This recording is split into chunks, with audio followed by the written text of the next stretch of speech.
You've got some nerve to challenge me. I'll show you the difference between you and me since you are such an idiot. Please, stop it! The next thing I knew, my mother-in-law Kate was laughing and cutting up my clothes, which were important to me. After that, my favorite clothes were thrown away on the floor. It was a gift my late mother had given to me. Oh my God! My name is Kim, and I am a 30-year-old housewife. I met my husband Nick through my friends from university years. We met when my friends and I were having a few drinks, and one of my friends invited him over. He then asked me out on several dates, and we began to go out. We got married and lived happily together as a married couple. 2 years after we got married, our son, Tim, was born, and he is now 4 years old.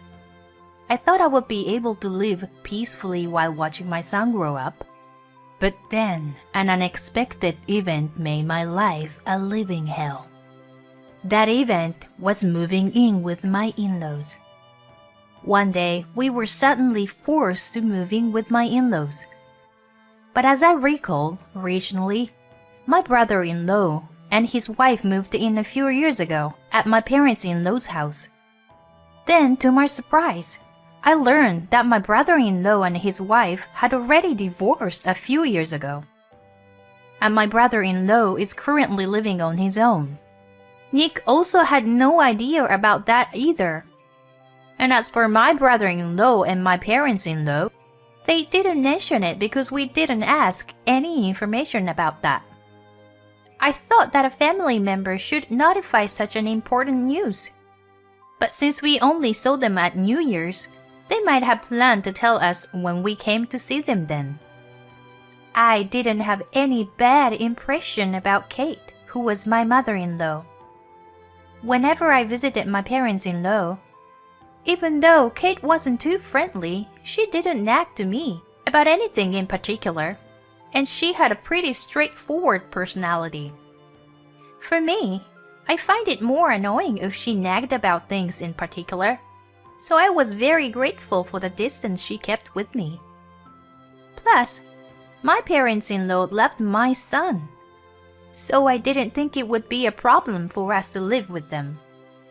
When I agreed to his idea, Nick was happy and immediately contacted his parents. And in no time at all, we started living together at my parents-in-law's place. My father-in-law, Jim, is still working and has not retired yet. And Kate has always been a housewife. I became a full-time housewife when Tim was born.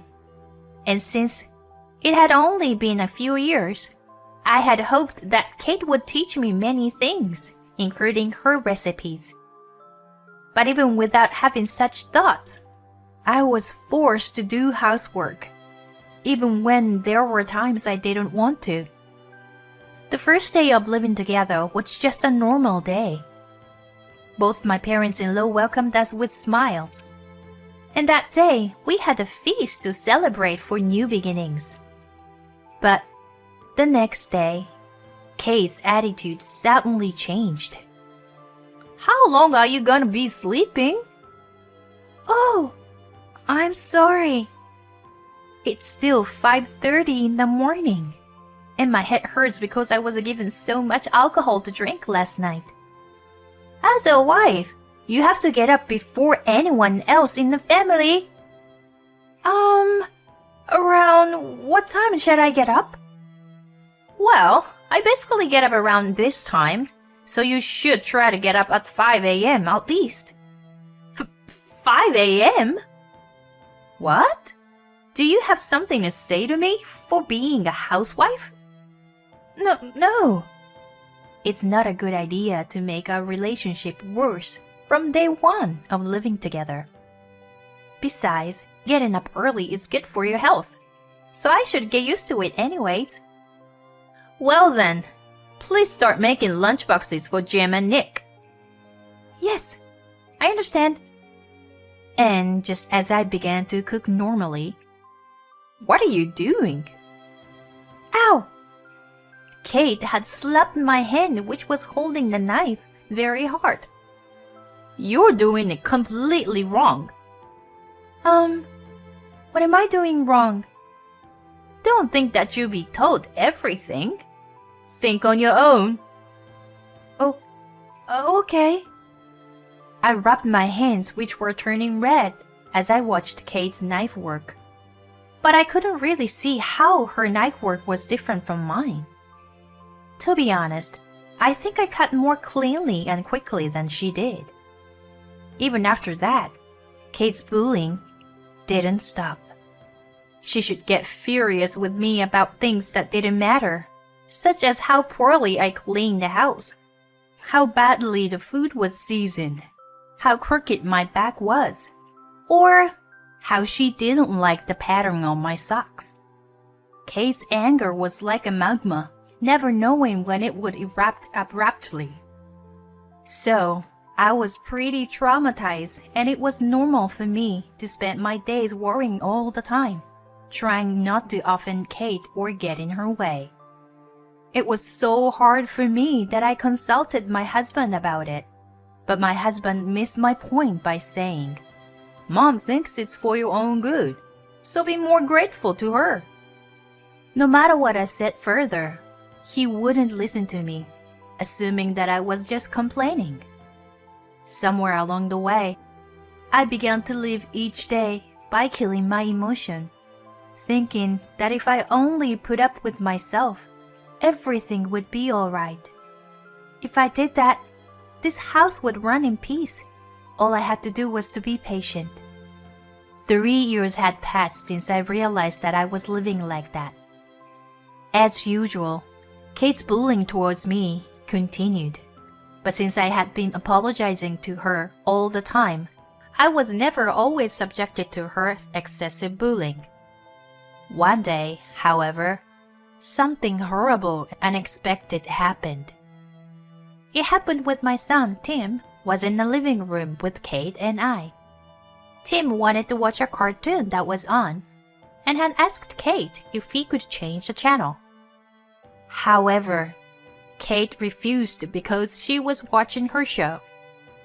After a moment, Tim replied, "Okay," with a frown on his face. But Kate did not miss that moment. "Hey, Tim, what was the face you just made now?" "Huh?" "You frowned, didn't you? I am the second highest position in this house, after my husband Jim. You are the second to last position in this house. You are in the weakest position with your mother. So how dare you show your frowning face to me?" Then Tim starts to cry at Kate's sudden anger. "You are a man, but you're pathetic for crying to buy forgiveness. I will beat the rotten mind of yours back into shape." With saying this, Kate tried to slap Tim. "Stop! Please stop!" I had to push Kate down. "Don't you dare lay your hand on Tim!" Kate was startled for a moment, but soon her face turned red and she glared by saying, "Do you realize what you've done?" She then got up and walked away. Then she came back into the living room holding my clothes and a scissor. I had a bad feeling about this. Kate! You've got some nerve to challenge me. I'll show you the difference between you and me, since you are such an idiot. Please, stop it! The next thing I knew, Kate was laughing and cutting up my clothes, which were important to me. After that, my favorite clothes were thrown away on the floor. It was a gift my late mother had given to me. Oh my God! I picked up my favorite clothes in tears. Tim calls out, "Mom!" and gives me a hug while crying to me. I can't be in this place anymore. I finally woke up and decided to pack up my things and take Tim with me to get out of there. Until now, Kate had forced me to do housework every day, and I was not allowed to leave the house without her permission. But I no longer care about that anymore. Seeing my chance, I loaded my belongings into the car, told Kate that I was going shopping to the supermarket with Tim, and drove to my parents' house. My dad Sean, my brother Jeremy, and his wife Gwen lives together. My mom passed away about 10 years ago due to illness, and the clothes that were cut up by Kate were my favorite clothes that my mom had bought me as a gift when I found a job. My mom passed away a month after she gave me the clothes as a gift. So you can imagine how important these clothes are to me. And I can say that they are my favorite memories of my mom. My dad, Jeremy, and Gwen were all immensely upset when they saw the destroyed clothes and heard about all the bullying I had received from Kate. Jeremy told me, "You've endured so much and worked so hard. So, leave the rest to me." Dad also spoke kindly to me and told me that I could take the bath first. It had been years since I had taken a bath first. After the bath, Jeremy and Gwen served dinner to Tim and I. It had been years since I had eaten a home-cooked meal prepared by someone other than myself. I couldn't stop crying. I came to my senses and decided that I would never go back to that house and that I would divorce Nick. As I was finishing dinner, sure enough, Nick called me. "Hey, where are you?" "I'm back at my parents' place." "I won't go back to your parents' place anymore. I also want divorce." "Huh? Divorce? How can you say such a stupid thing?" "You have no idea how badly I have been treated by Kate. I can't take it anymore." "Come on, don't be selfish. Now get back here immediately." Not only did Kate try to slap Tom, but she also cut up my favorite clothes. What? And you still take Kate's side? Then Kate seemed to have taken the phone away from Nick, and I heard a tremendous angry voice coming from the phone. "Stop spouting off all kinds of nonsense to Nick and get your ass back here now. I will never allow a divorce or allow for you to ever leave this house. You are my slave for life." "No way. I can no longer live with someone who destroys my favorite clothes." Huh, that was a masterpiece. The look of despair on your face when I was cutting up your favorite clothes. It was priceless. Were they memories of your mother? You were so unworthy, which is why I was able to cut your favorite clothes into pieces. I understood. Very well. Thank you for your confession. Huh? Who are you? I'm Kim's brother. Brother? This has nothing to do with you as an outsider. I'm not an outsider. I'm her family. Kim is my precious sister. I recorded the whole thing. What you just said. Huh? I'll sue you for destruction of property after their divorce is complete. Wait a minute. I will also report about this to Nick's company and Jim's company. What? No, please, don't do that. Then proceed immediately with the divorce between Kim and Nick. Of course, Tim will be taken by Kim, and all the child support will be covered by Nick. No way. If you don't agree to these conditions, I will spread the word to your neighbors that you try to abuse my nephew. Okay, I understand. So please don't do that. Then please tell Nick to come over to this place and have the divorce papers signed. And in no time, Jeremy had Nick promise to divorce me. And few days later, I waited for Nick at the cafe, and Jeremy also accompanied me. My husband awkwardly came in alone and signed the divorce papers. Well then, we'll file these papers. You won't report this to my company, right? I won't report you or Jim's company. Nick looked relieved as he left the cafe. With this, Nick and I had divorced smoothly. Nick also paid me child support at once. Well, let's begin our real plan then. After this, I filed a lawsuit against Kate for destruction of property and demanded alimony as instructed by Jeremy. And I reported these events to Nick and Jim's company.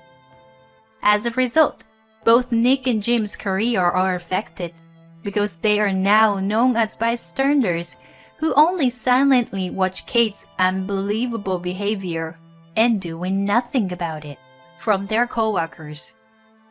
Nick contacted me saying, "That's not what you promised." But I responded to him, "My brother said he wouldn't report it, but I never said that I wouldn't report it." This was my brother's plan all along.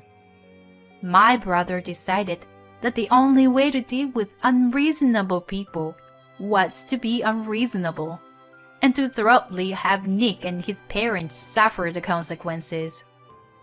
Of course, we reported all of Kate's unbelievable behavior to their whole neighbor. As a result, Kate is no longer spoken to by anyone and nobody wants to get involved with her. Whenever Kate walked outside, people in the community spread the word about her to the extent that mothers with their children would move to hide and protect their children. As a result, Kate became completely depressed and withdrawn and doesn't go outside at all. It's a really nice feeling to get back at them. Meanwhile, I have fully returned to my parents' place, began working a new job, and I'm also working hard as a single mother. Back at home, Jeremy and Gwen and my retired father would take care of Tim and support him. Tim is definitely enjoying his life surrounded by his kind aunt and uncle. I really can't thank Jeremy enough for his full support. Next time I have some money saved up, I would like to take my whole family on a trip. Thank you for watching until the end. Please subscribe to our channel. See you in the next video.